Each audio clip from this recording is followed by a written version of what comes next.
శ్రీమాత్రే నమ. జయ గురు దత్తాత్రేయ నమ.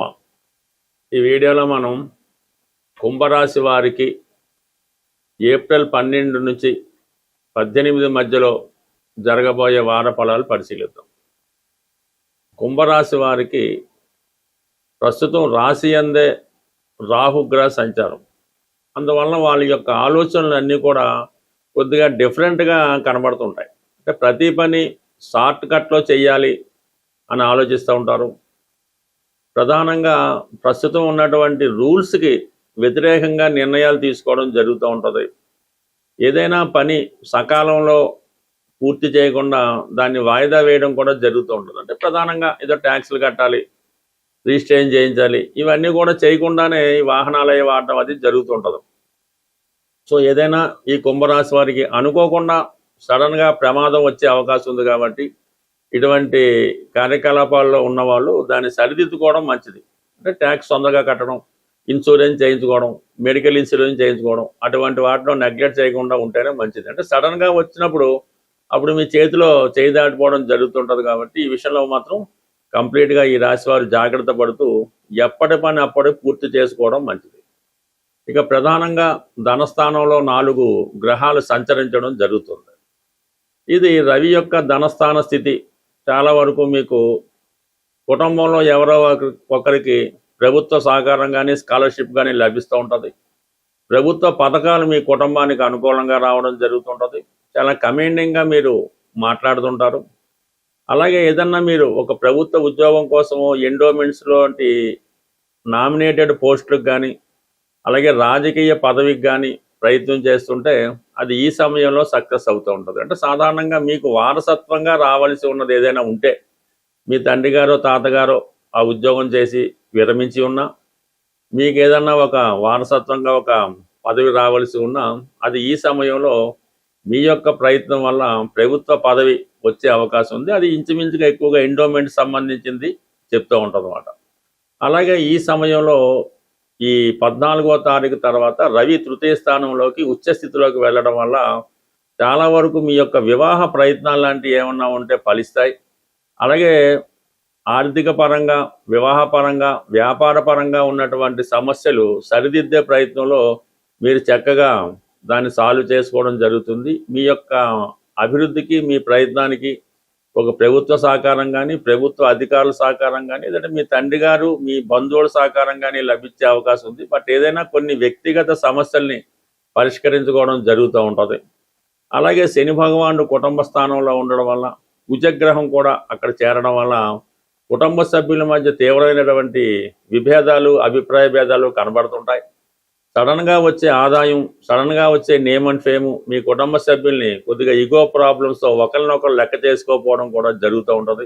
బట్ ఈ సమయంలో ఎవరో ఒకరు మీ కుటుంబం నుంచి దూరంగా వేరే వెళ్ళడం జరుగుతుంది. అయితే కుటుంబం కొంతవరకు స్ప్లిట్ అయి మీ కుటుంబంలో ఎవరో ఒకరు వేరే కాపురం పెట్టడానికి కూడా ఈ గ్రహస్థితి మీకు చాలా ఎక్కువగా చెప్తూ ఉంది. దాంతో బుధగ్రహం కూడా మీకు ధనస్థాన సంచారం వల్ల ఈ కుజుడు, ఈ బుధుడు, శని గ్రహాలు లిటిగేషన్స్ ఏర్పడుతుంటాయి. కుటుంబంలో ఒకరి మీద ఒకరు బ్లేమ్స్ పెంచుకోవడం, ఒకరి మీద ఒకరు నిందలు మోపుకోవడం, ఈ విధంగా కుటుంబ పరువుని రచ్చపెట్టే అవకాశం ఉంటుంది.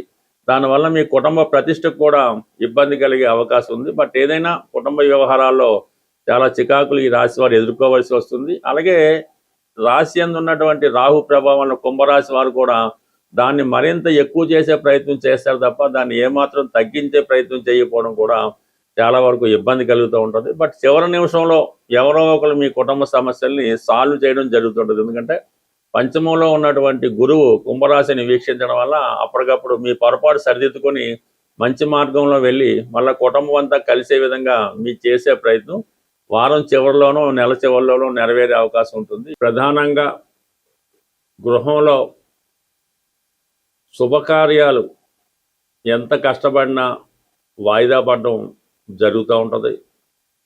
ఇంట్లో ఒకరికి సరైనటువంటి సత్సంబంధాలు లేకపోవడం, ఇంటి అవసరాలకి తేవలసినటువంటి వస్తువులు కానీ సదుపాయాలు కానీ సమకూర్చడంలో విఫలం అవుతూ ఉంటారు. అందరూ సంపాదిస్తుంటారు, ఎవరు బాధ్యత తీసుకోరు, ఆ ఇంటి ఇళ్ళాలు సతమతం అవుతూ ఉంటారు. ఇలాగా ఈ గృహ పరిస్థితి అల్లుకల్లోలంగా ఉన్నప్పుడు ఒక చక్కని పరిష్కార మార్గం. ఇది చాలా సక్సెస్ఫుల్గా రావడం జరిగింది. ఇది చాలా నమ్మకంతో చేయవలసి ఉంటుంది. ఒక మంచి శుభ్రమైనటువంటివి న్యూ స్టాకులో ఉన్నటువంటి పసుపు కొమ్ములు ఒక 111 తీసుకోవాలి. పసుపు కొమ్ములు చిన్న సైజు లాంటి మీడియం సైజు తీసుకోవాలి. వాటితో శుక్రవారం రోజు లక్ష్మీ అమ్మవారికి అష్టోత్తరంతో పూజ చేయవలసి ఉంటుంది. ఈ పసుపు కొమ్ములు 108 నామాలతో అమ్మవారికి పూజ చేసి అమ్మవారి ముందు ఉంచాలి. తర్వాత అవి ఒక చక్కని గట్టి దారంలో ఆ దారాన్ని కూడా పసుపు రాసి పవిత్రమైనటువంటి మనసుతో ఈ పసుపు కొమ్ములు అనేవి ఒక మాలగా కట్టవలసి ఉంటుంది. ప్రతి పసుపు కొమ్ము కట్టేటప్పుడు ఈ అమ్మవారి నామాన్ని జపిస్తూ ఈ 108 పసుపు కొమ్ముల్ని ఒక మాలగా తయారు చేసి మీ గృహం ప్రధాన గుమ్మానికి కట్టవలసి ఉంటుంది. అంటే మామూలుగా మామిడి తోరణం కట్టినట్టుగా ఈ 108 పసుపు కొమ్ములతో చేసినటువంటి మాలని చక్కగా అలంకరించడం వల్ల మరి మీ గృహంలోకి చాలా వరకు మంచి ఎనర్జీ రావడం జరుగుతుంది. చాలా వరకు ఆర్థిక సమస్యలు ఇమ్మీడియట్గా ఒక శుభకార్యం అన్నది మీ గృహంలో జరుగుతుంది. దానివల్ల మీ ఇంట్లో ఆటోమేటిక్గా జరుగుతూ ఉంటుంది.